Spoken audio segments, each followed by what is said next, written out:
So that day angithi ekhaya kunezindlu eziningi. So khona enye indlu besiyakha yazi makhaya izindlu zakhona zakhiwa ngodaka zaphahlekwe ngestuff. So khona indlu besiyakha bekumnyama kulelo room.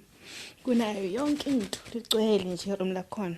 So uMkhulu wangithatha ngibeka phezulu kwefridge abanama fridge lawa ngathi mababiza ngama freezer. Ama buffer lamakhulu lama freezer. Wangithatha wangibeka kulo fridge and yo irape engikhumbula ukudlula wonke. It was too painful. No, okay, asindela.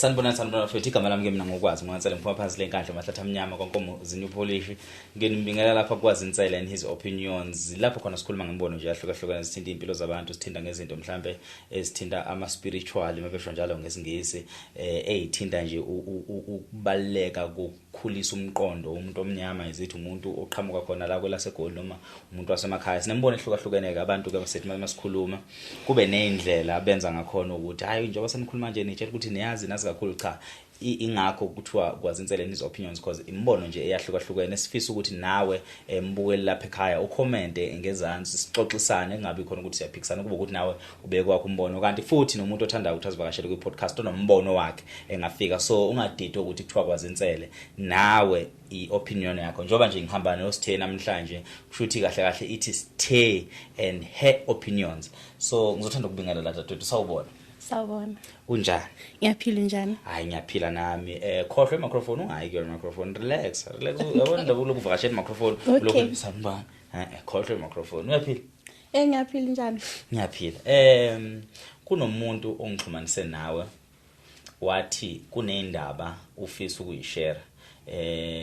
Engikuzwile ukuthi mhlambe izinto eziningi ezipersonal ababukeli emakhaya bayazi sasivamile ukuxoxa kakhulu into ezipersonal sinokukhuluma nje ngezinto generalize but today ngizodedela wena ukuthi kube wena umuntu osixoxela but at the same time ngizowabuza ama questions lapho unga-understand khona so mhlawumbe okokuqala ngisacela uzichaze ukuthi ubani ungakabani mhlawumbe futhi waziwa ngani kungani namhlanje ukhethe ukuzivakashela.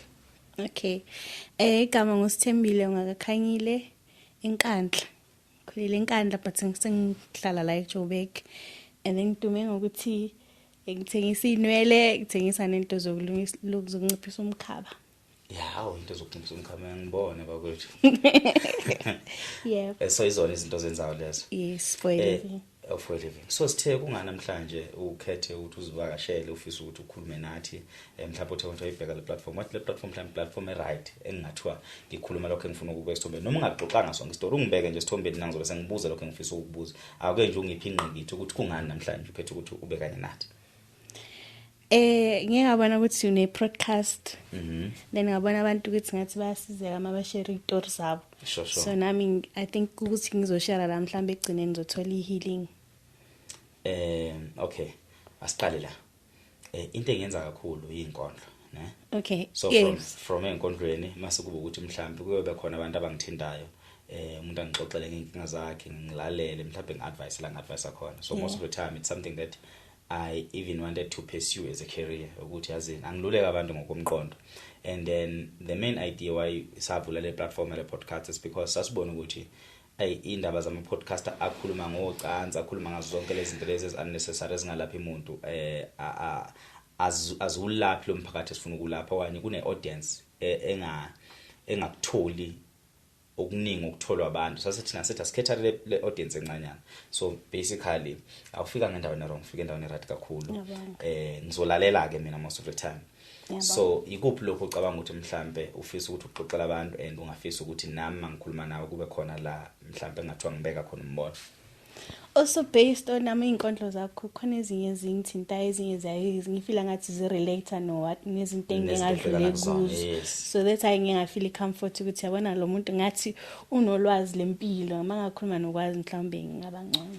Okay. Yeah. So ukukhula kwakho ukhule kanjani before ngixoxe istory sakho ukukhula ukhule kanjani before nje ngixoxe istory sakho ngizwela ukuthi uphatha indaba senkandla wagcina uphelela lapha eGoli. So ukukhule kanjani usenabo abazali kwenzakalani?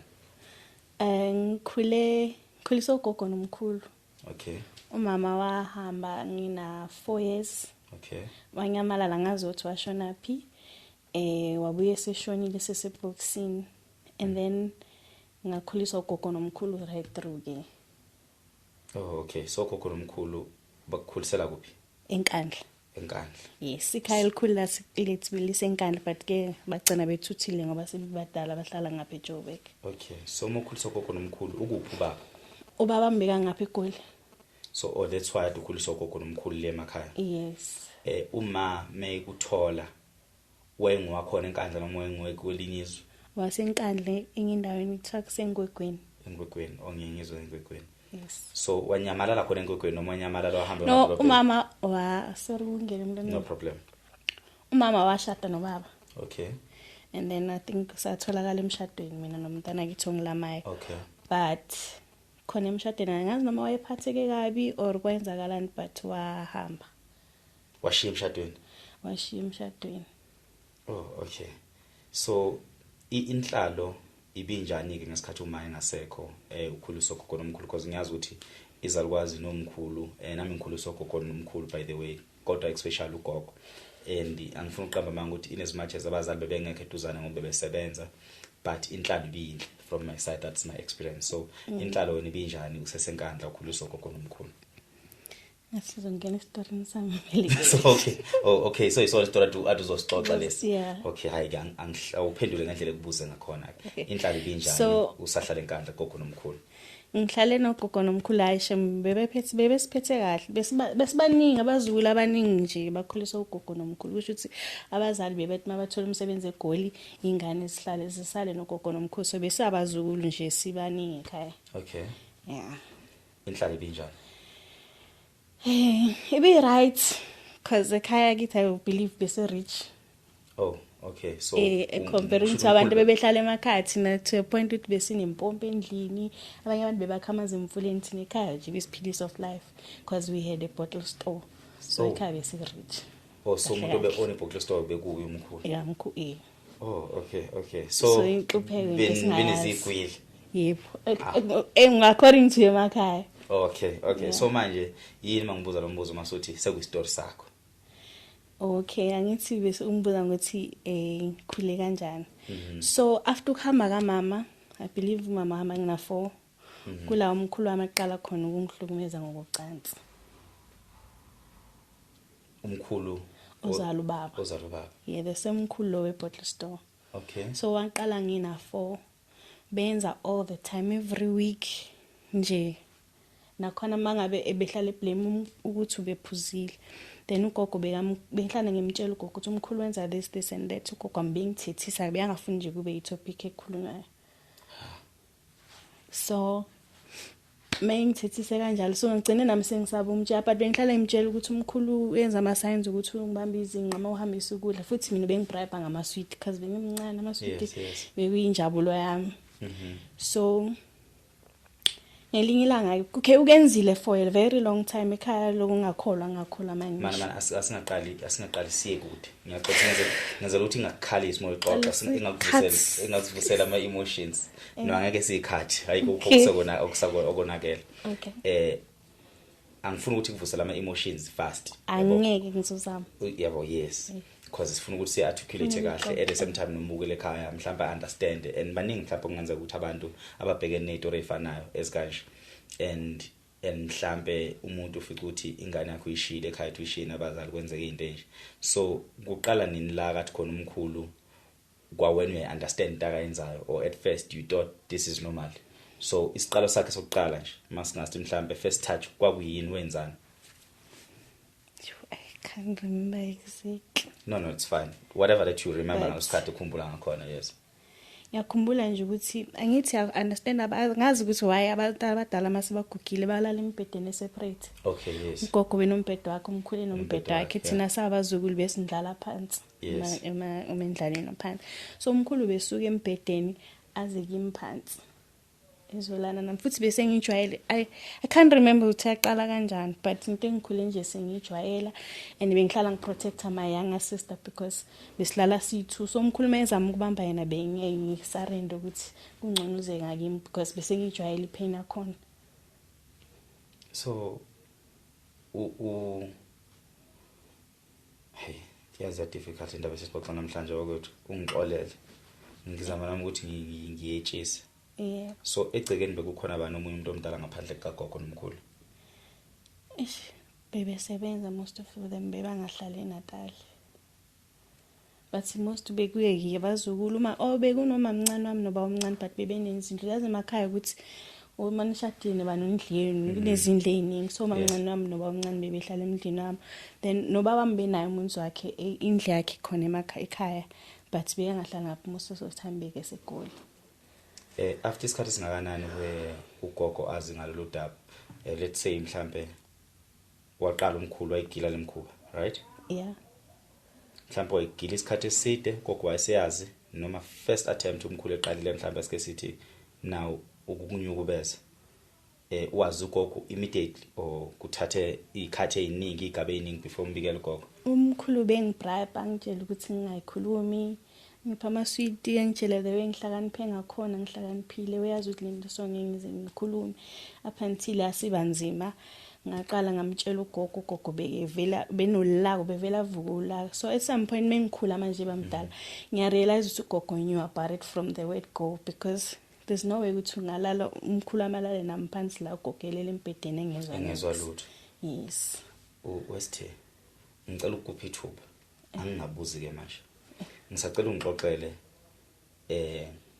ngendlela okukhumbula ngakhona vividly if bebe kanjalo ngesilungu ukusuka nokuhlala kuze kube ukuthi ufika la eGoli engayibuzwa one by one kube ukuthi kwazi yenzeka kanje athi mayisuka lapha agcina kanje mina ukugcina kwami ngiphelela ngagcina ngiphelela eGoli waye ngagcina ngaphelela eGoli lo mkhulu engikhuluma ngayo ukuphi ugogo yena ukuphi ifamily yaseKanda ngabe sekhona why end up esifika lana if bagcine bazila abantu endaweni or if bagcina kukhona abanolwazi kwenziwa kanjani umkhulu awuyixoxe nje ngokwe experience yakho ngokolwazi lwakho decide ukuthi mina ngize ngicine ngibuza umbuzo ngoba ngizogcina ngilahla direction okay so ngoqhubeka la sigcine khona yes it's fine so umkhulu beqhubeka ngalento noma ngimtshela ugogo engabelieve okay sometimes I'm confront ngoba umkhulu sometimes bephakama bekusekuseni esasemendlalweni ethi ngabuyelanga embedeni wakhe then ugogo realize ukuthi ubabukhanyile usalele lapha nezingane ambuza ukuthi kwenze njani ufunani emandlalweni weingane then azoblame ukuthi ubedakiwa kakhumbuli because beyaphuza kakhulu ngithi ekhaya vele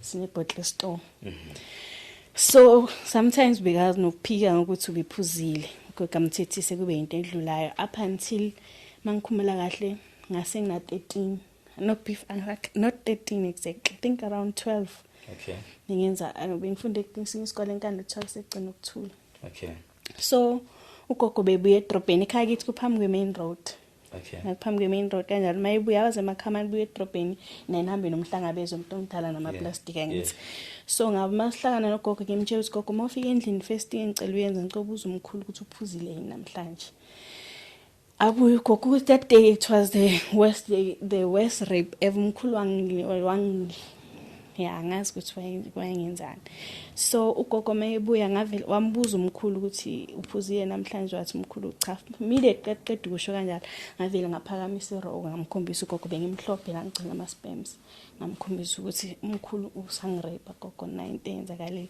then ugogo ayithatha serious khana eqala ukuyithatha serious from then afonele umndeni abantwana bakamkhulu except ubabami abatshela ukuthi kuyenzeka so then baze ke kwenziwe family meeting makwenziwe family meeting mina bengekho ku-meeting leyo bengumntwana ngikhishelwe ngaphandle then ugogo wazohlala nami phansi ke wantshela ukuthi yenziwe i-meeting kukhulunyiwe kudecide ukuthi ngoba umkhulu udumile enkandla why bedumile une bottle store okay yeah so indaba yakhe kumele inyathelo ingakhulumi wangicela ukuthi kube into ekithi ngize ngishone nayo le ngingayikhulumi ngayitshela umuntu noba kwami ngamtsheli so ukuze ukuthi ngamtshela ubaba ugogo wangibribe ngokuthi ubaba wakho ngamtshela lento le ubaba wakho uzobulala umkhulu meyibulala umkhulu ubaba wakho uzofela ejele for the rest of his life so ngeke uphinde umbone and then as a child makushiya into kanjalo ofuna ngobaba wakhe ngithi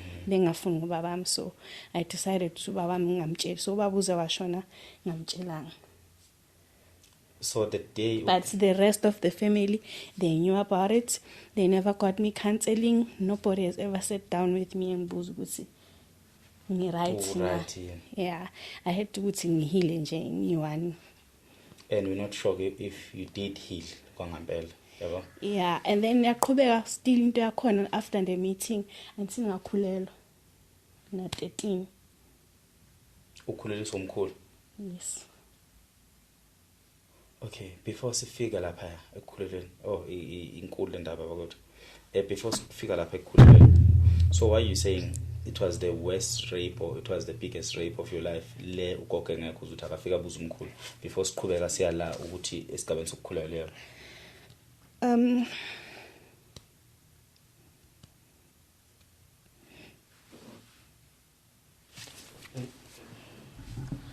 Athi ngihlinzekele Nkosi yami. Ungathatha isikhathi sakho Sitheni.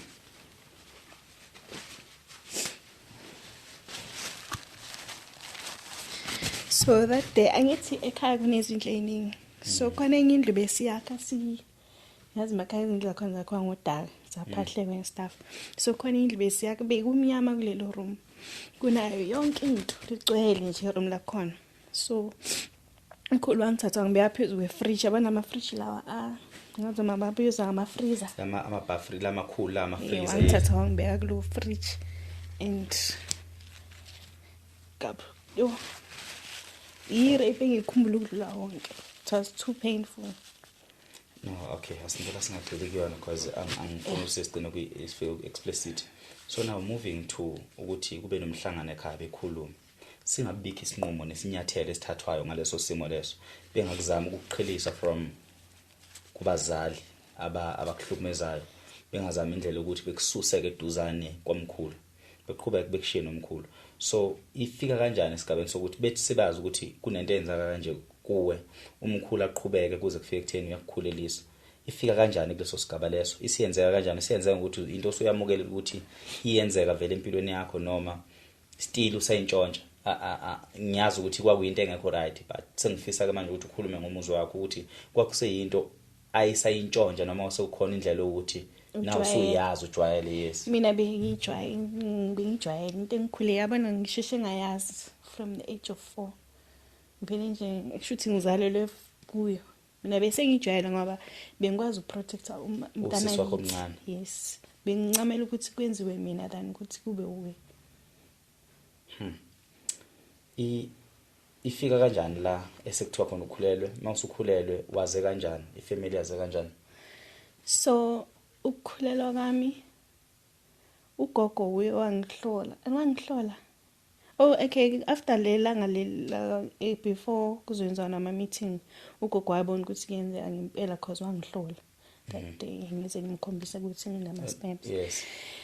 Then kwenza lo meeting yadlula but I think because of isikole bemele siqedele isikole or something sakhumbule kahle ukuthi yini yenza ukuthi siqhubeke sihlale lapha ekhaya. And then bese ngiyakhulelwa ugogo uyo wangibona ukuthi abantu abadala bayayibona lezo zinto bengisafunda isikole. And then into yakhona zange ngayiswa nasesibhedlela. Ngayiswa komunye umama kwesindawo ekuthiwa kuseke phesha kwembiza. Ngayeka isikole ngahlala lapho 2 weeks. Ngiphuza imbiza kulokho. Ngiphuza imbiza. Okay. So sakhishwa ngembiza. Sisisakhona. Na after wakhipha leso sisu ngangiphuza imbiza I think ezoqina or something angazi but I never went to hospital. I think bebefihla leyo nto. So ubani ohambisa kulo muntu lo ugogo? Ugogo yes. And then ugogo still angicela ukuthi lento ngingalinge ngize ngithi vu kumuntu ngakhuluma ngayo. And then I don't know whether a pregnancy yafika kuma siblings kababa mora ifikanga. I don't know. But I remember ukuthi ngakhipha isisu at the age of 13. Yeah. Then the following year kwathiwa sizohlala eGoli to a point ukuthi ngasaba nokusho ukuthi ngiyamenstruate. Ukumenstruate kwami ngisaba ngicabanga ukuthi kwenziwa ukuthi ngilala nomkhulu. Oh God. So ngizaba menstruation ngize ngikhuluma ukuthi and wena wongazi nokuthi this is the process of menstruation. Angazi ukuthi mina ngicabanga ukuthi lento yenziwa ukuthi mina ngilala nomkhulu. So I couldn't talk about it.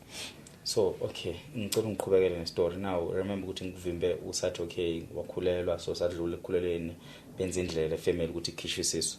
And then masiqeda ukukhisha isisu and then you reach a point ukuthi now move to Johannesburg. Bazohlala eGoli, yeah. So now when you move to Johannesburg, it's more like you leave everything, you leave uMKHULU ekhaya, you leave ugogo ekhaya. Umuva nobantu Johannesburg, uze Johannesburg kubani futhi? Ndodakazi kagogo yokuqala. Okay, which is aunt. Okay.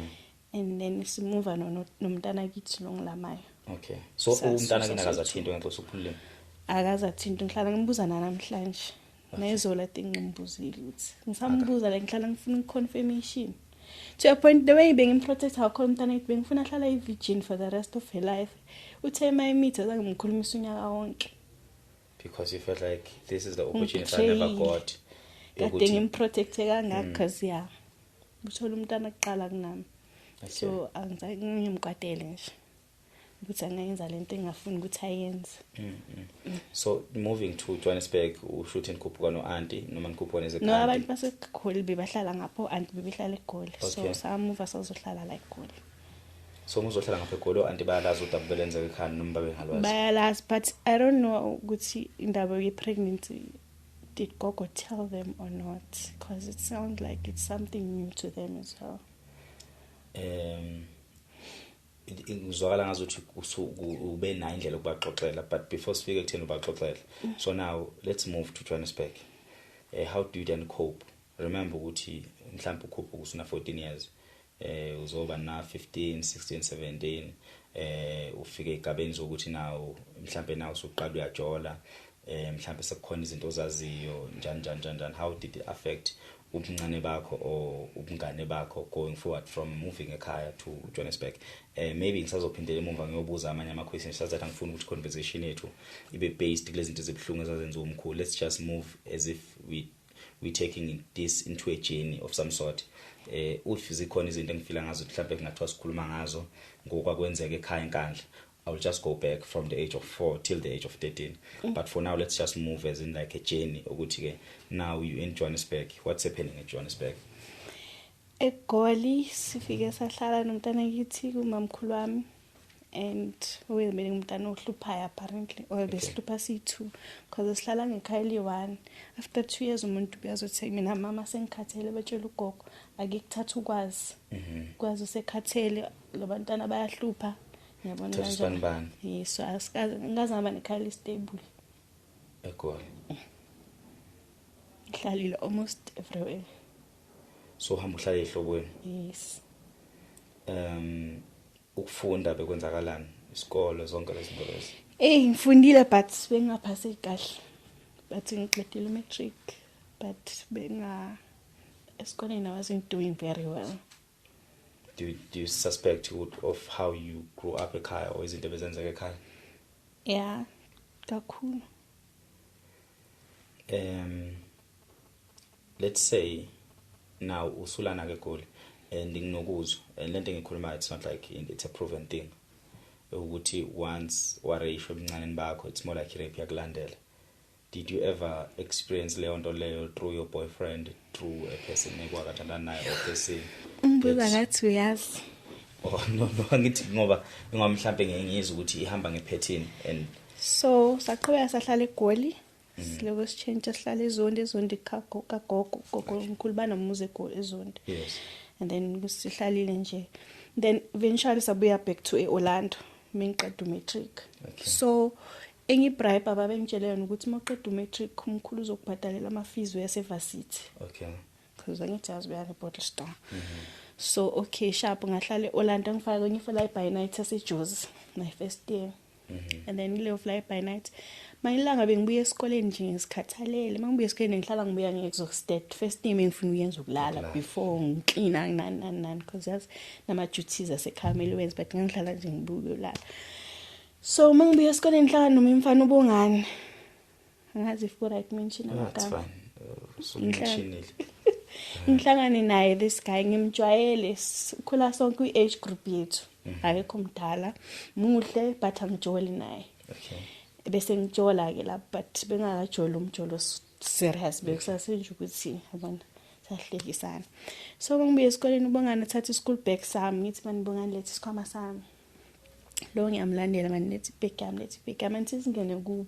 Singene kubo singene emkhukhwini masingene emkhukhwini akavala umkhukhu akhipha isikhiye anginikeza ibhegi athi khipha isikhiye asithathe asibeke kuye bese anginika ibhegi athi hamba ke. Makasho kanjalo hayi mani Bongani vula iklina Bongani vula umnyango ngifuna ukuhamba yabo Bongani inkani Bongani phethe inkani ukole mphethe Bongani vela ngijitshele phezulu kombhede alale nami. Yo, I cried because I was not even sleeping with my boyfriend at that time. Ngangisagcinwe nje umkhulu.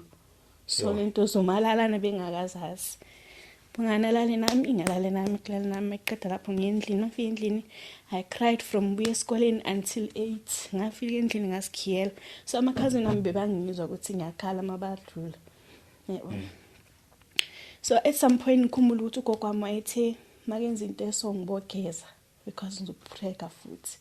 So ngihamba ngayogeza that day mangiqeda ukulala nalo Bongani loyo ngafika endlini ngageza ngibalekela ukuthi ngingamithi angazi if ngiyazwakala yini uzwakala kahle ngale yeah maqeda ngikhale ke nje futhi angicabanga ndabaza amaphoyisa nani ngiyazikhalela nje ukhazi nami abuye emsebenzini mayebuye emsebenzini bamtshele laba amanye ukhazi namayanga ukuthi usithembile since abuye esikoleni simbona uyakhala erumini akasho ukuthi yini kunini simbuza enese ngifanelile abangani mama bayithunga abatshela kwenzakaleni so bayaphenika nabo ke and then cousin am athi this is yabona ke manje ifike egcineni asambise police station okay cousin am athi ngizoyimela lento because like angiyazi ukuthi angeke bayimele ibuye emsebenzini ekhathele njalo wangithatha sayi Orlando police station wavula icase bathathu sathi bale statement sathatha statement so while sibhizi ngaleso statement leso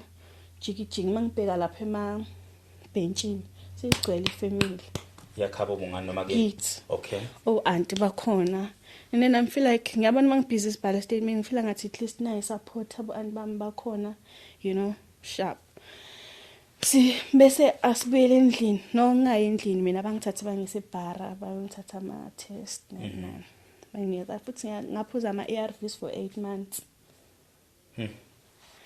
yeah abathapha indlela wathatha mangaborejiwe yeah I know I think I'm a preps yeah kwa ama ARVs or preps at that time babetha ama ARVs that's what I know okay and then maqeda lapho ngibuye endlini I think ngabuya sekuseni because ibhara yazi ukuthi yaqala yeah I know and then mangifika ekhaya uBongani uboshiwe ke bamlande ngabo 12 ebusuku amaphoyisa okay waboshwa so since ugezile kusese khona nokuvelayo ukuthi yes khona ka into akayenzile I can't remember if there was evidence or not but they did take ama test either way bangibuza ngabatshela ukuthi no gogo amayithi okay but I didn't say why ukuthi ngake kayenze into esophela so sharp then the following day ifamily kaBongani ekhaya bazovula like bazocela ukuthi ngimxolele uBongani akhishwe ejele yabo umntana okay maybe ifika kanjalo yebo bangithuke ifamily yami yakho bangithuka ukuthi le family bebehleli ngapha sihleli ngapha I remember everywhere they show gogo wami show ma antwami show mamkhulu wami show yeah indlela bangithuka kokanje the way bekumnandi ngienjoy asho ukuthi ngiya regret ngathuka to a point ukuthi le family le bizoxolisa ihambe ngasashonga next bavele basukuma bahamba and then that's when I realized with that's it anga family yabo ngafonela abangani bami abatshela ukuthi sekenzakale so and that's it I'm ending my life yabo I gave myself an option I2 ukuthi ngiyabulala or I walk home back to inkandla ngiyohlalela ngiyi-1 yabo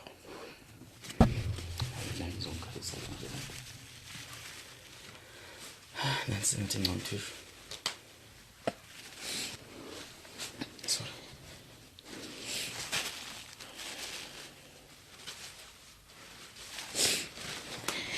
so abuyeke ucousin wami the same cousin uhambe wabophisa uyasebenza net care abuye emsebenzini amangani bami laba bayi-2 they are now panicking bafonile for the first time in my life athola 73 missed calls ngangiqala uthola ama-missed call angaka so abangani bami bafonile everyone ongakwazi ukungifonela because ngithatha ifoni ngayifaka kwi-silent ngaphuma efonini ngahlala ngaphandle imvula yade yayishaya yayiduma kakhulu ngitshe ukuthi mayithula tsina ngesporweni or I walk like I walk and never come back ngangazi ukuthi ngizowalka yini but I felt just ukuthi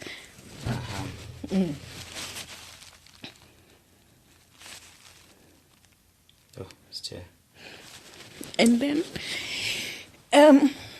eventually ke ngithatha ifoni ngibona ukuthi nama-miss call vele ngitshela usizakele ukuthi ngihleli la egarage cousin wami azengena lamanye ama-cousin wami bangihake apparently bese bayongifuna vele bephethe ama-umbrella beyongicinga because abangani bami bathi usithe ushiye message ethi she's ending her life bangithole then omunye cousin amahamba uconfront umama wakhe athi mama mara yikho right lento eniyenzayo wayeniyenze so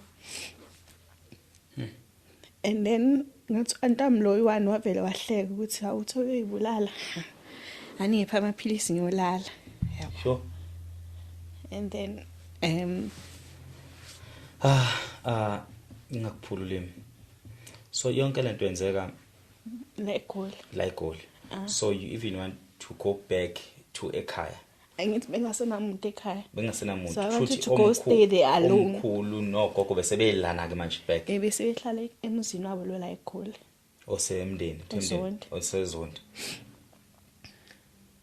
so enkandla kusenamuntu why bashiya enkandla kunama business kunama booklet store why bese bekhulile bengasakhona so bethi basondele eduzane kweingane zabo so if you can estimate before we come back to what happened la eGoli with uBongani if you can go back to ekhaya ngizokuza umbuzo embalo wengakanani umkhulu at that time if you can estimate iminyaka so that we'll all have idea ukuthi wese ko 78 because umkhulu ushone manje 4 years back eseha 94 4 years back lo muntu besaphila 4 years back umkhulu akusidala shonile ugogo ushone kuqabanye naye but umkhulu khane simncaba manje 4 or 5 years back no ushone umntana muna foni mina into was 2 years meshona umkhulu na 3 years 2 to 3 years eshone oh wow to the point umkhulu he was addicted to me to the point ukuthi ugwayi wakhe ubuveza noma ungasavuki make ngibona nje bevela ukhipha manje sekugugile senabo prostate cancer ebokhipha make ngibona ngitshela athi wakho sithini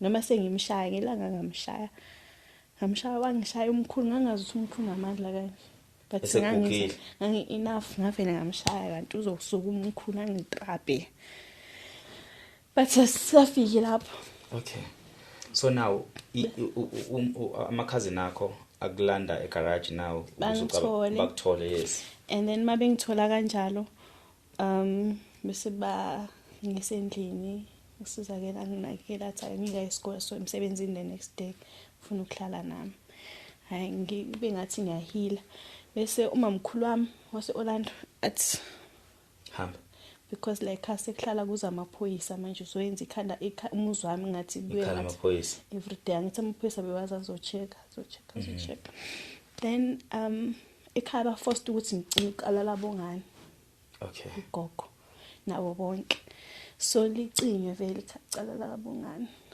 aphuma uBongani ejele and then later years and years ngitshela omunye umamncane amasefostora ukuthi the reason babekuthuka that day akhomela bakuthuka isikhathi ngihlele etafuleni mabaconfessa bona bathi babekuthukisa ukuthi uzocima lecala ngoba mongakucima ngalecala ekhotha akukho lula uzogcina ukukhuluma indaba ukuthi wena uqala ukureja ukhuluma ngomkhulu so bebefihlela umkhulu and mabesho bathi if indaba yamkhulu ingaphuma bazoboshwa bonke because they all knew so they did their best ukuthi baprotect indaba kamkhulu bese bayiprotecta noma ngabe yenziwa umuntu angaphandle kwe point in life limaza khona wena kakhulu yeah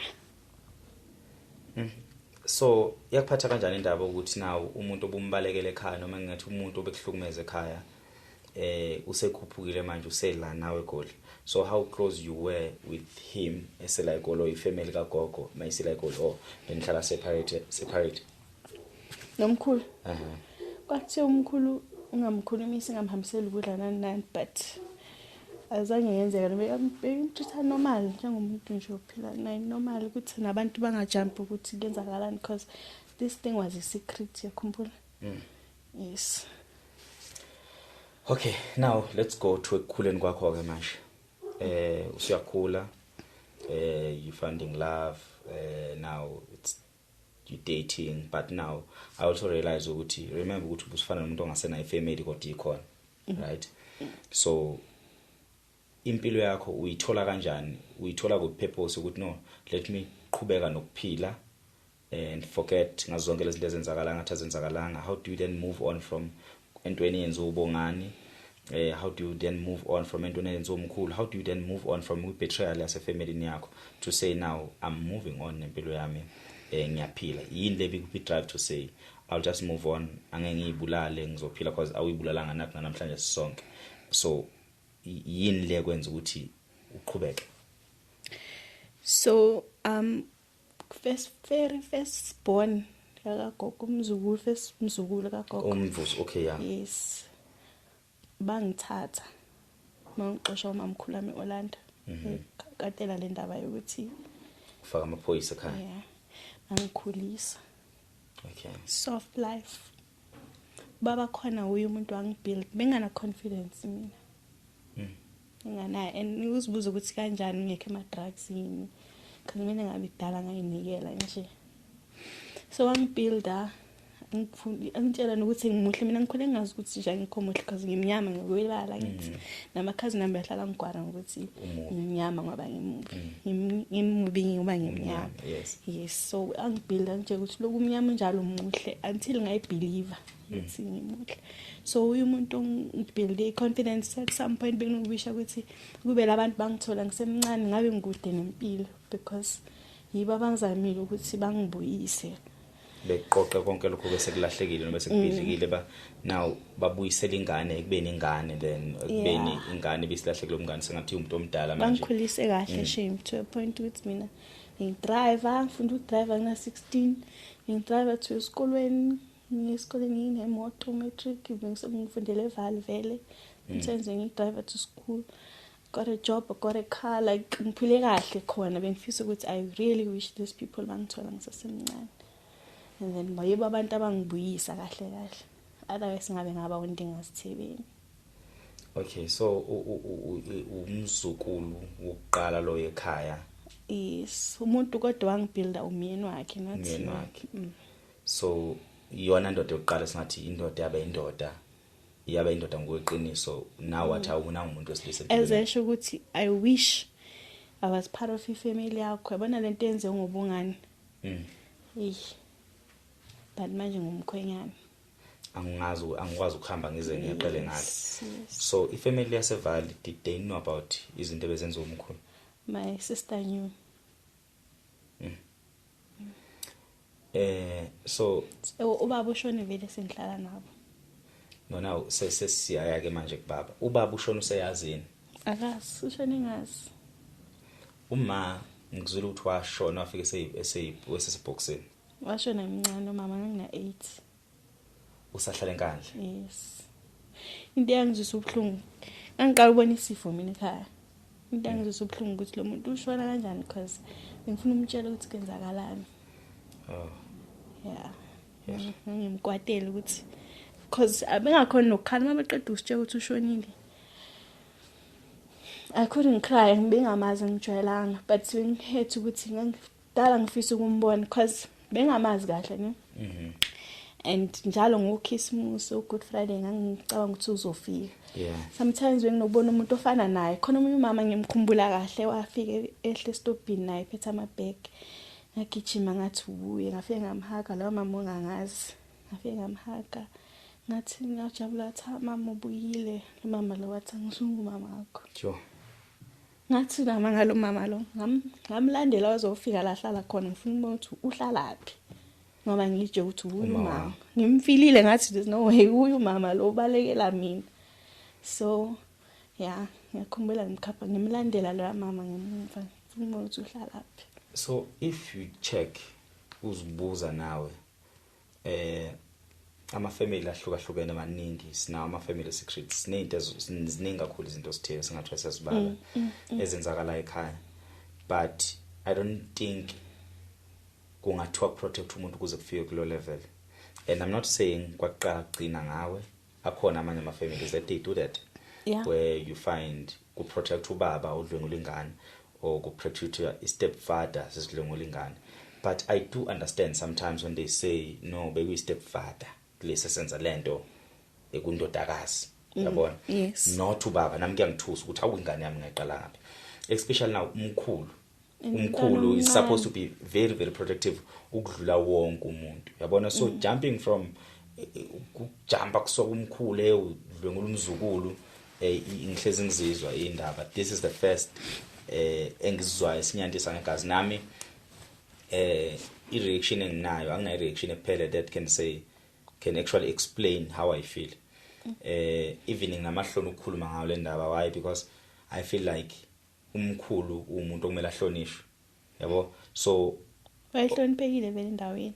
Exactly, yabona. Manje imagination yami ayikwazi ukususa away ukuthi phela sikhuluma umuntu omkhulu la umdala.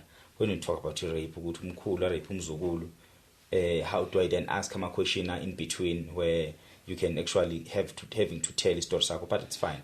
But now i-question yami ukuthi mawubheka isitori siphelele kahle kahle yini le biyenza ukuthi bengabe nandaba kangaka kuwe as umzukulu wabo ukuthi ngampela bengakuvikeli ngalolu hlobo. And even today did you finally have isikhathi sokuthi ukhulume nabo, Singisi ugcina usithola isikhathi sokuthi ukhulume nabo nibuyekeze okwenzeka emncaneni bakho? Ukhumbula ukuthi at that time uyingane ubushoda ngomuntu omdala ozokukhulumela. Now usumdala usungakwazi ukuzikhulumela, ukhulumele le yangane uyikhulumela wena, which means at your age ebudaleni bakho now it's time to confront whoever wayekhona emdala to say why you didn't protect le yangane eyincane, why you didn't fight for le yangane encane. Ukwafika kulelo point, if wafika athina ama response wakho? Okay. So kuno antama ube yiphoyisa, ngihlala ngikhalisa ukuthi laba abantwana bakamkhulu khona anto beyiphoyisa la Orlando Police Station. Okay. Kube no anto inesi. Lelo nesi la nginikeza aqua cream athi ngigcobise la ngaphansi virgin bambuzo buye. Oh. That's the only thing she did. And then anti lo iphoyisa uye ke umuntu singazwani kakhulu. So ngambuza ukuthi uyiphoyisa like maqedwe ushona umkhulu kwaba ne meeting. I think kwakile ama meeting kwaba ukuthi seshonile umkhulu ibottle store thatha ubani whatever. Yabona kuhlwanisa kwamafa manje. So now the whole family was there. Yes. That's when I realized that most of the people they didn't know about it. So ngaqala ngabuza ukuthi why protect from, cause umkhulu meshona wena kwazi. Devi yashona ngalo. Ngisifanda bail. Angitshelwanga. But benginyuza amakhulu ngendlini ukuthi ngithi umkhulu ushonile, then usisa mama angisendele message athi uzwile ukuthi umkhulu ushonile. I think washona nami. Ngitshe ukuthi the whole week bengitshela ukuthi I don't care and angiye emncabeni. Then ngolesihlanu ngifonele sithe woza wonke umuntu usekhona, this is the way of finding closure. Yize emncabeni uzongcaba umkhulu uzothola iclosure. Like I didn't care ngaye ezondla khona. Angifuna contribute clean or vova, or didn't want to do anything. I didn't care. So wangcwatsha umkhulu langalela ngcwatsha ngalo nakhombela besihlela lapha emathuneni. And umkhulu besemdala man, bengasakhalisa ukushona kwakhe vele bese kuyisifiso sabantu ukuthi umkhulu makaphumule. Uthela balehla ibhokisi lakhe into engayikhala. Ngangithi ngize ngikhale futhi. Ngitshela ukuthi I don't care, ngize ngikhale. I'm just going ngoba bafuna ngikulo mncwabo lo. But malehla ibhokisi yo ngakhala ukuthi kukhala abantu ukuthi laba bazi ukuthi ngikhalelani bakhala. So wakusiphi izathu ezikhalisa esikhulu? ngangikhala ukuthi khanishona manje nakudala ngizama umbulala umkhulu ngizama ukubulala yabona emakhaya masakhula sesemncane angithi kwakunamabhetri yabona ibhetri lawo le red khona libomvu nelimhlophe neli black igogo yahlala nje ukuthi lento ephakathi singayibo ithi no poison so mangenzela umkhulu itiye bengithela but mangibone eshona ngithi umkhulu khane eshona manje sengina 29 all these years why bengashoni ngizama ukumbulala kangaka so mali ehlibhokisi lakhe ayishema ngakhala because you like kodwa uNkulunkulu ungagcina imonster isikhathi eside kangaka uhayi begciniwe lo muntu ngakhala so now kuba ngalinto zamafa ke stuff ekhaya lesilapha impela so manje kunalo auntie lona ongafuni ngalezi zinto lezi to a point ukuthi manje siyakhuluma nganoma uyaphahluka ukhuluma iqiniso ra kusiqiniso but kuyavela ukuthi angiswakakhanyile sithi kuyaphela kuyanda ngo so ngicabanga sikhangihla ngihlezi ngihlala ngi1 mina emqhashweni so ngicabanga nokucabanga ukuthi kusho ukuthi umkhulu that's why he was so comfortable kubo bonke abazukulu ukuthi angenze so because he felt that I'm not his blood but sometimes feel ukuthi angibelieve no aunt wami lezi zinto uzikhulunyiswa nje amafa because kubangwa lezi zinto because most mangathi uthatha ibhekida lo bottle store yakhiwa ngumlenze kababa mathole accident emncane wampithe inyawo then ophuma ama road accident funds that's how we became rich okay so basically so nofila ukuthi ukhulunyiswa ukuthi akafuni ngithole lawo mafa or she might be telling the truth but I'm 33 years manje why would she start now according to so ukuthi ngimfune ubaba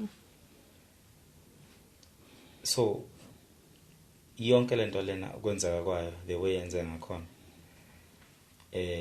sexe point in ukuthi mhlambe kukhona ezinye izinto maybe that are rightfully yours angifuni ukuthi singene deep into that because angifuni ukuthi kuba ngazuthi we're just telling a fiction story or we having this sit down because we're trying to resolve whatever that is going on with family but now iqhamuka kanjani lento ukuthi kahle kahle nasithe wena ngishona wala ekhaya kakhanyile iqhamuka from tone of the voice injani bayibeka kanjani or iyaxoxa ukuthiwa kahle kahle phela why they telling you now angicina lapho ngombuzo so khona umntana kaAntu wami uthanda ukutshela mama ukuthi mina ngimfuna umama wakhe yena lo mama lo ngakaza ngiprotecta lo beke iphoyisa so ngamtshela ukuthi mina umama wakhe akunandaba naye if she hates me I hate her if she loves me she loves me so antami uphethe leyo nto ekhanda lakhe so nini bengihlala ekhaya kamkhulu nje umkhulu eseshonile yimi behlala ekhaya ngazama ukulungisa ngiqala if unga-check mhlawumbe ku TikTok yami ukuthi ngisena TikTok ngathatha ikhishi ngalenza laba brand new from carpet to washing machine ekhaya kamkhulu yes cause bekuyikhala bidlile and stuff alakha kwaqala lapho ukuthi izinto zingishintshele futhi so kufika kukithi lana ufuna indlu kababami in mina bengibuildela ukuthi ngiyabona ngingabe namahloni abangani bami mabeze ekhaya yes ngoba bengazi eventually intombazana ngizoshada ngizoshiya lo amuzi and ngihambe ngimshadene izinto engifa bengilungisa ikhaya ngamandla amancane ngisebenzi but ngiyaphanda so waqala lapho uAntami angidlisela lendlu akwatele nje ukuthi ulahla khona ezinye izitsha nje bezibona ukuthi azisadingeka endlini man eziyi dustbin akwatele zonke lezo zinto lezo so ngelilanga benza umsebenzi so umkhulu mabaloko beyinyangeni abahamba inyanga abafemina ngihamba inyanga abayihambayo bahlala bathe ukuthi uyidlozeliwe so kudala kwenziwa imisebenzi for yena okay so this other time bayenza umsebenzi ukuthi bamhlambulula okay apparently lephezulu uyahlule ukudlula angazi okay that's fine ijulile le so mabayenza lo msebenzi loyo bangangitsheli mina ngibona sengingena imbuzi endlini iFriday ukuthi kunomsebenzi sebangitshela ngithi hawu kanjani ngenza umsebenzi ningangitshela ngihlala la endlini okay then ke kula ngifonela omunye uAntami emtshela ukuthi angikho happy ukuthi sokwenza umsebenzi kanjani ngihlala endlini umuntu lo akangikhulumisi but uAntami uthi kwatela ukuthi ngilungise kubo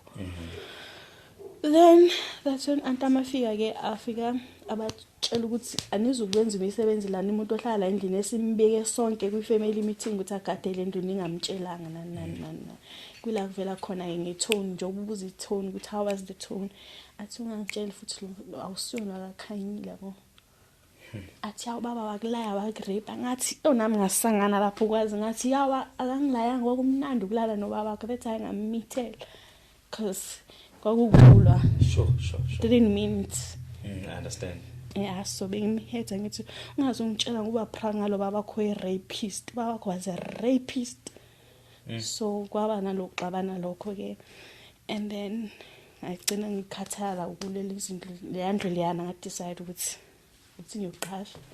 So now when do you live with the belief ukuthi awena akakhanyile or you still believe so ukuthi now ungakhanyile? Manje senginofonela ama cousin nami cousin hlani no aunt azositshela indaba ukuthi awusakhanyile.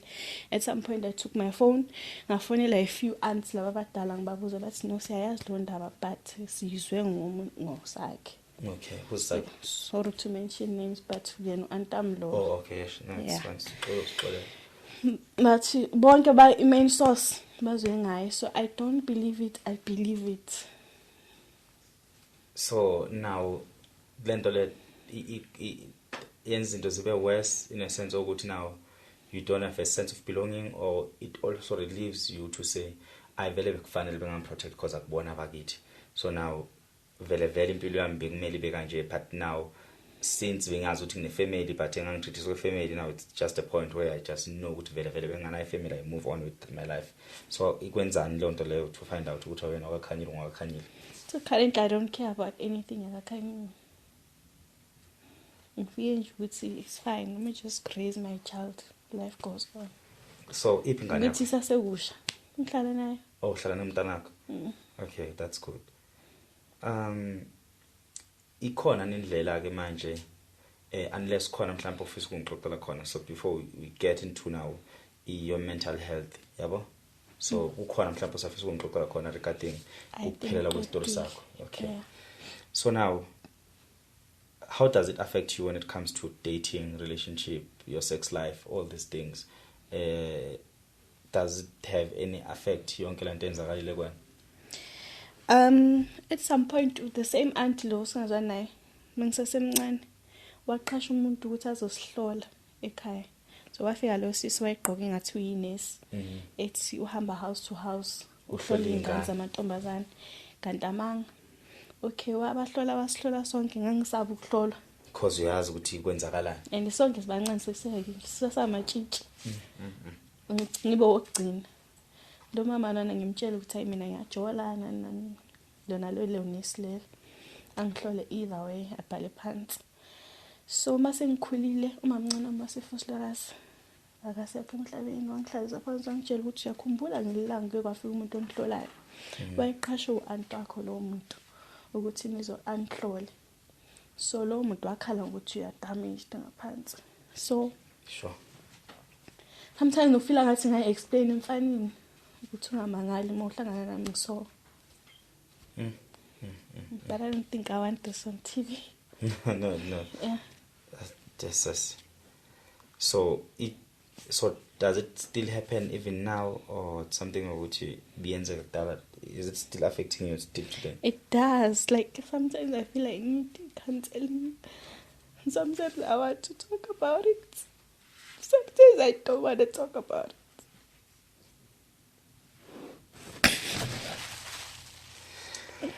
Oh God, this is. And I'm so overprotective ngomntana to a point ukuthi akafundi crash ngiyasaba. Akafundi crash. Ngifuna ahlale endlini ngibhekile all the time. Umntana akafundi, yes she's smart. Noza we driver banguzi lo mntana ufunda phi ngoba ukhuluma isilungu. Ukufundiswa yimi endlini like ukule age level umkhulu amangiqala ukungihlukumeza ngikuyo. And now you try to make sure ukuthi ayikho every ingasathi ngibuza ukuthi ukuphi umntana wakho because I feel like iwali nje even ukuphuma endlini ungamazi ukuthi ukuphi yonke lento la. Oh uNkulunkulu wami. Yes. Ngihlezi ngizizwa izinto esithe nami I always thought ngiyakwazi yabo. And you look like a person or strong ngendlela isimanga. Strong, very strong. Even your personality is very bubbly, and I can say kubantu emakhaya ukuthi kumuntu ongakwazi umuntu olunge kakhulu yabo. So akukho kubonakala ukuthi kukhona obhekene nakho nezinqumo ogcine mhlambe empilweni yakho agcina wayithatha just to try and protect yourself. And I don't think ukuthi khona umuntu at this point onalungelo lokujudge even ezinye izinto ozenzayo, which is I don't think khona into ezimbi engikwazela zona. And I know ukuthi awusebenzi into ecacile uyaphanda, but if you never fail to take care of your daughter, if you never fail to make sure ukuthi impilo yakho is well taken off without you having to do izinto as wrong too extreme. And I want to confirm ukuthi ukuzithanda kwakho kuyabonakala ngaphandle nangendlela owenza ngakhona izinto, but iba nalo ithemba lokuthi akekho umuntu empilweni okuthiwa damaged ngokwenyama, ngaba damaged ngaphakathi, but ngokwenyama ayikho into ethinta isikhumba that is not fixable engaphindi ibuyele. So leyo just ngifisa ukuthi uyikhipha kakhulu emqondweni wakho. And this is your story, so this is your past, and indlela oyiyo akekho umuntu owaziyo, but in as much as kunjalo since esikhulumile ngokwenyama ukuthi inyama mhlawumbe iyalapheka, but umphefumulo iwona singasho ukuthi damaged, yabona, singasho ukuthi umphefumulo damaged, but that doesn't mean also ukuthi ukulimala komphefumulo akulungiseki, yabo. Angeke sikusho lokho. Ziningi izinto mhlawumbe ngathi ungixoxela zona uthi azokwazi ukuthi angisakwazi ukwenza, ukuthi angisakwazi ukubhekana nakho, ukuthi yabo sekuyilokhu nalokhu. So ngiyakuzwa ukuthi even your sexual life, even the way you protect umntwana wakho, so zonke lezi zinto lezi zimphumela yokwenzeka kuwena. And do you drink? Awuphuza. So zonke lezi zinto lezi zimphumela wempilo oyiphilisiwe ubungayihlelanga. Ngikhule ngiminyanya utshwala. Sorry to Okay. Ngikhule ngiminyanya utshwala because I knew ukuthi uma uphuzile wenza into ezenziwa umkhulu. Yeah. So that's how. But njengoba ngikhule I do here and there, but I ukuthi ngemaklab ngiyophuza nje just endlini. So now ngendlela okungakhona, how do you feel? I know ukuthi the way ukhuluma ngakhona it sounds fresh and it looks fresh. So wena again now, iziphi izinto that keeps you going right now? What's your plan? Ufisa kwenzakaleni? Ikuphi kakhulukazi okubhekile? Mangase kuthiwa khona mhlawumbe umuntu ongathi uqhamuka nosizo, ungafisa ukuthi akusize ngani? If ngingathiwa ngiyakusiza, ungafisa ukuthi mina ngikusize ngani? What is it that you think mhlawumbe mangase kuthiwa kwenza kanje ngingasizakala? Yazi mfethu mangase kuthiwa mhlawumbe kwenzeka lokho ngakhona ukusizakala. I don't think ukuthi singayiswela umuntu ongakululeka ngokwengqondo, but umuntu ukululeka ngokwengqondo, ukululeka wena uyafisa nokululekeka. Ikuphi la kudinga ukuthi thithwe khona? Because mhlawumbe asidinga ukuthi ululeke ngokwengqondo, mhlawumbe umqondo wakho strong ngendlela ukuthi kwawona uyakwazi ukuzimotivate. Njengoba ngisho ukuthi mina mangikubona, I've never seen you as a person who's this broken, yabo, but now if fear yami ukuthi this might trigger at any time, and my trigger asazi ukuthi kungenzakalani. So that's why I'm asking this question ukuthi wena ufuna kwenzakaleni? How do you then survive from now? Yini, what keeps you going? I don't know how to answer that, but number one, what keeps me going, mtanam. Okay. Mtanam is the reason I hustle everything. When I hustle, if you can check my status, I hustle. And sometimes you get triggered. My past did young haunter sometimes, mostly one. It does haunt me. And luckily I do have friends and Kulmanabo. I talk to everyone, not phone now because I'm correct. I remember. I can call you because I'm thinking about 1, 2, 3, 4. Or mhlawumbe uqeda ukutrigger usho ukuthi cousin ne1 phone nje uthi antuthi ngami hleze na something ayikhuluma ngami, and I don't talk about her because la ngihlala khona umuntu omaziyo. I'm sorry as it happened, I've never taken you serious to that point ukuthi nje mhlawumbe ngiyalalela yabo, but angikaze ngakuthatha ngitshela uphaphile ubona umuntu mazi ukuthi umuntu uphaphile hayi nangoku sithena ukuphapha ngabe kwenze njani mothi ayakwazi ngikho right na ngitshela uphaphile sometimes ungifonele kwazi mhlawumbe ngishoda ngokuthi anginango ukusithena ukuhlupha, so I've never taken akaze kube yinto that is mind blowing ukuthi mangase kuthiwa uyangifonela manje ngitatazele ngicathi ke saxabana kulezi insuku lezi banga ukuthi okwazi iphelile manje inyanga ngizama ukuxhumana nawe akuxhumaneki nawe ngenze njani futhi ngiyayeka mina nokukhuluma nawe, and because I didn't understand, and to be quite honest irresponse was not good. I was like kwesithe ayincengene njengoba sazana yabo, ayincengene mokuthi wena uzophila nami ukuthi siyazana mongifonela kumele ngibambe ucingo lwakho asazana yabo. There is a way ngifuna ukukhuluma nawe sometimes your poems Kwazi, sometimes ukukhuluma ngami inkontroleni zakho when you don't know, and ngiyifila ngathi wena uyazi ukuthi abantu besifazane badlula through this, so ngiyifila ngathi mangakhuluma naye Kwazi he will understand. Tell me, I know you don't know that. Angazi, and Yes. and nami into engizibhalayo And sometimes I do ngilokubhala kuma status if I'm not okay. And nabantu ba WhatsApp ababaka nokuthi sithe I think you need to write a book or write a story that you've been through. Or talk about it, tell someone omaziyo mhlawumbe lama celebrity owaziyo ukhulume naye mhlawumbe akwazi ukusiza bakwazi ukukusiza. Angaze sithe mina angaze mfana mina ngikwazi umuntu ophaphele And ngipapha manje ngikhule ngiquiet and very mean. And if I check your TikTok, ukambe ubani TikTok so that people, if you don't mind people to follow. Sembile khangile anginayo ngideactivateile. Why? I just felt like I talked too much about daughter. My DMs are too much about fun. Okay. So break. So that's why bengithamba nobheka head TikTok.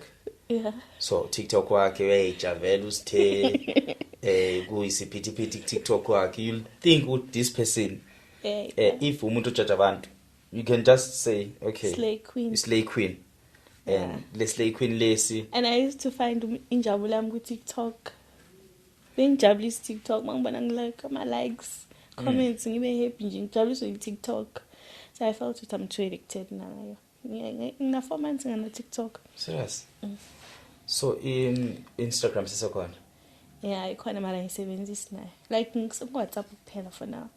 So uthatha distance, uthatha nje break from the social media because Instagram deactivated but ngiyibuyisile mara ngisebenzisa.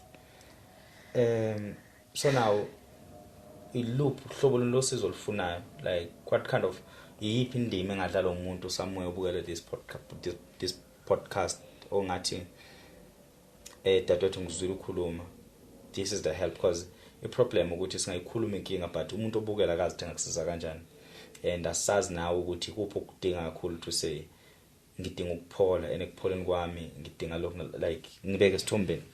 Yeah. Number one, I think I do need counseling. Nomntanami does need counseling. Sometimes I take it out kumntwana. To a point ukuthi umntana mangaphuma anywhere to any house, I feel like my mom doesn't like me 1 2 3 4. So number one, both mina nomntanami so I think counseling. Okay. So a professional counseling. Yes. Yeah. I tried leyakhumula after rape kabongani yasebar. Kune counseling futhi. Khona. I only went there twice ngayeka because I felt like Lassis was judging me. And ekhaya bangiyekisa because they were afraid ukuthi ngizogcina ngitshela ukukhuluma ngendaba ngalendaba ngamela ngikhulume ngayo. Yes. So now I'm brave enough, so anginandaba ukuthi ubani uthini. Nami ngisazobuza ukuthi don't you think ukuthi lento le izoxabanisa ifamily mhlawumbe izodala ukukhuluma? Izokudala vele. Okay. But ngisenandaba. Yimi udinga healing. And yeah. Ngingakaze athole support from bona. And now usuphila wedwa ke manje impilo yakho nje wena nomntana. Yes.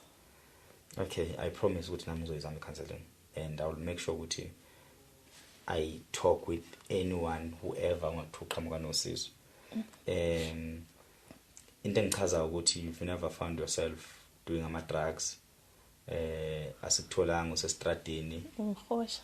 uthengisa ngumzimba not saying kwaba kwenzayo ku wrong not saying ukuthi if wakwacabanga kwakuyincabango obhedayo, so I'm not in a point of judging inqumo owazithatha through ubuhlungu obhekane nabo, but what I'm saying ukuthi I'm happy ukuthi you are still in one piece, even though broken inside, but you are still in one piece.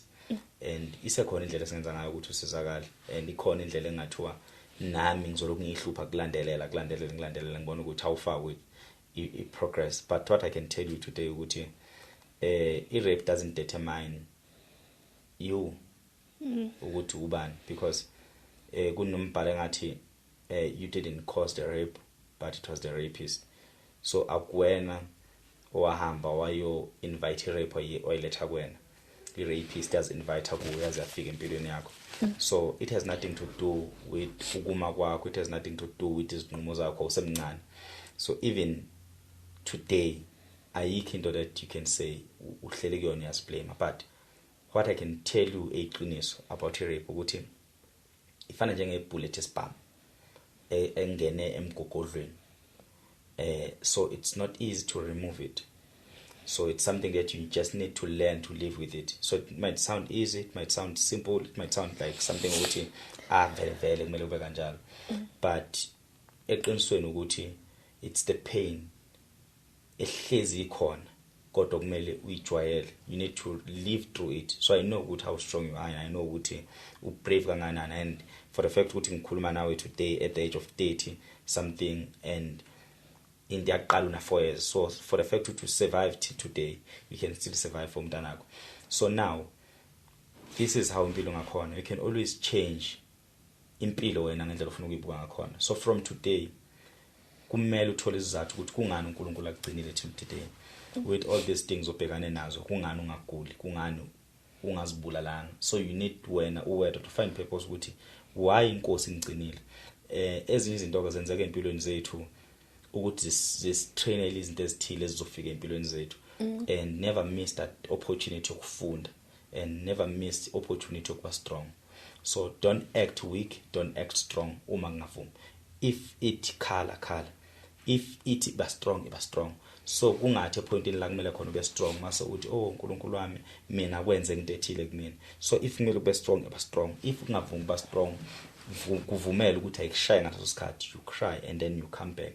So what I'm trying to say ukuthi in as much as impilo yakho ingalendlela, abanye abanama family cause ashona, abanye abanama family aphila, can point abo auntie, can point abo mamncane, can point onke lama family members, but afana ukuthi abantu asebashona. So impilo yami neyakho ayihluke ngalutho, sobabili silapha eGoli sizozama impilo, asinabo abantu bakithi. So nawe nje obula eGoli awunayo umuntu wakini, nami anginayo umuntu wakithi, nami angisebenzi ngifana nawe, but I've always find isizathu sokuthi kungani uNkulunkulu athathe bonke abazali wasiyangishiya mina, yabo. So nawe always try to find that reason, that one reason ukuthi kungani ngisekhona emhlabeni. Impilo ke lapha emhlabeni sadala ukuthi siphile, as long as sisaphila ayikho into ebaluleke njengokuphefumula. Ayikho into ebaluleke njengokuthi usekhona inkosi sakugcinile. So phila lapha emhlabeni, zonke izinto ezenzakala la emhlabeni zenzeka because kwakumele ezinye zazo zenzeke, kwakumele ezinye zazo zikutrainele into ethile. Mhlambe today njengoba sikhuluma namhlanje yithuba lakho lokuthi kushintshe impilo yakho. Maybe impilo yakho engangashintshwe le podcast esishutha namhlanje, but it's the day to day uzothi nginesibindi ngikhulumile on public about this. Now it's time for me to move on. I'm not forcing you to move on. I'm not saying, hey, now move on. I'm saying to you, today it might be the day uzophuma khona yonke into, your mindset ayikho into ebaluleke ukudlula mindset.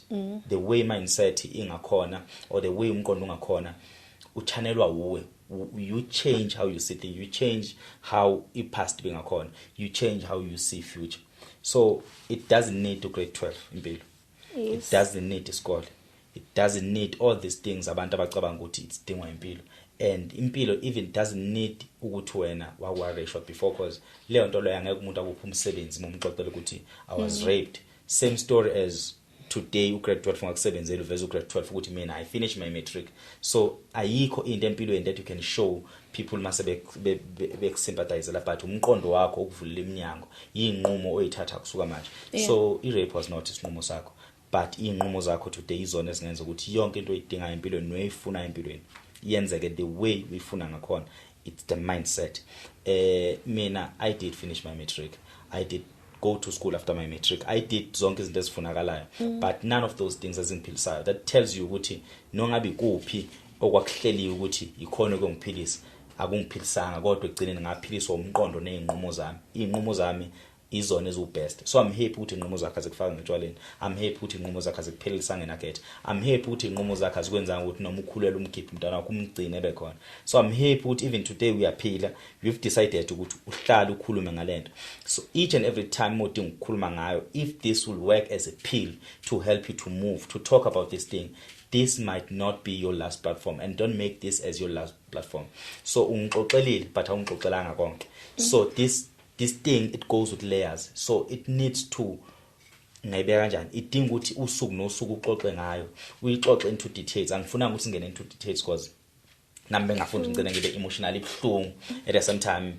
Akumele siyixoxe yonke ngazothi manje this thing kumele kube ukuthi you moving on with impilo yakho kumele ibe se point elithi wawena you brave enough to take this thing into public speaking.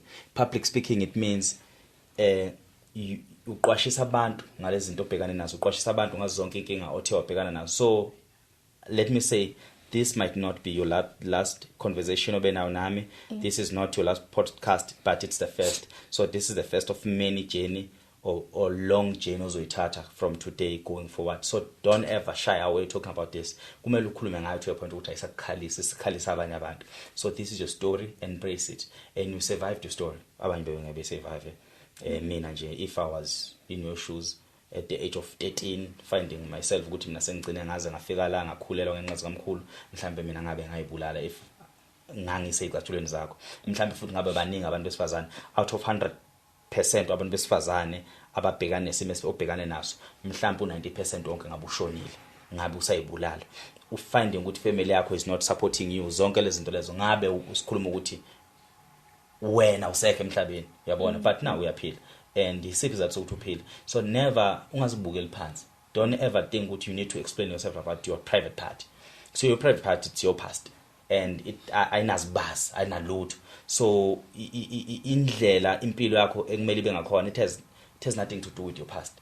But now everything is about the future. Moving forward, change your mindset, change how you see things, change how you push into zakho. Use social media ngendlela right.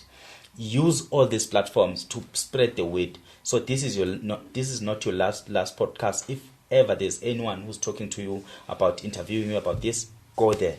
Okay. Ask interview about this. Tell people about this. Expose this thing. Talk about this until it reaches level 18. When as usithe we are done. Usulaphekile emphefulweni. Usuwinile. Find this as into ekuthiwa iyokushintsha impilo yakho yonke, and masikhuluma ngekusasa sifuna ukuthi siyibone lento sifanise neka Oprah ukuthi usithe wasuka la wafika la. So look up into these big names abaphumelela abanezitori ezibhlungu, baningi abantu besifazane who have went through izinto ezibhlungu, but today babantu abakhulu. So whenever tomorrow you tell the story, baxoxele kunemoto yakho ngaphandle, kunomuzi wakho, kunento zakho, ingane yakho ifunda phesheya, usho ukuthi ingane yami I've managed to protect ingane yami ukuthi ingabhekana into engabhekana nazo. I've managed to do this and that and that and that. Build the legacy from today. Go open a company that will protect abantu besifazane that are going through these things. I'll also try to talk nabo Sisuphumla, whom I know ukuthi she's very very into helping abantu besifazane. She works closely with uPremier. I'll try to talk even with uPremier himself if it happens ukuthi ngiyakwazi ukufika again. I'll talk nabo nabantu engibaziyo from the departments to say there is a person that I want ukuthi apushe ama activations akhuluma ngalezimo, so that we also try to change your life, to find positivity in your life, also changing impilo zabantu. So, and thank you very much. Ungakhala sonke isililo ofisa ukusikhala even behind ama camera. Ngizamile nami ungakhali ukuthi angikhaliswa ke nami into zabantu, but what I'm saying ukuthi thank you very much. So bafethu usithelo istory sakhe asiphelele. Kuningi story, it comes with layers. So the way it come on corner with those layers, it means ukuthi wena kusasa uzobusixoxa ngenye indlela uzobusixoxa yabo so lokho siqhamuka nje si chameleon so siqhamuka ngama side angafani so each and every time uzobuthola healing through the story ungazami ukusibalekela don't run away from it it's your story embrace it talk about it the way singakhona try to remember izinto ezezinto and laugh about them and then realize ukuthi I survived this and if it means you have to write a book if you need to write a story about it esingabuka abantu write a story find the healing through the story this is your story so embrace it akekho umuntu okumele aqhamuka azokutshela ngestory sakho to say kunje this is your story so embrace it no one will ever take it away so it's your story it's what happened to you and deep down this is your life so basically thank you very much ungavalisa babukela emakhaya ngiyabonga futhi nami ukuthi usithembe ngiyabonga kubabukela emakhaya I don't have much to say but thank you siyabonga kakhulu nisale kahle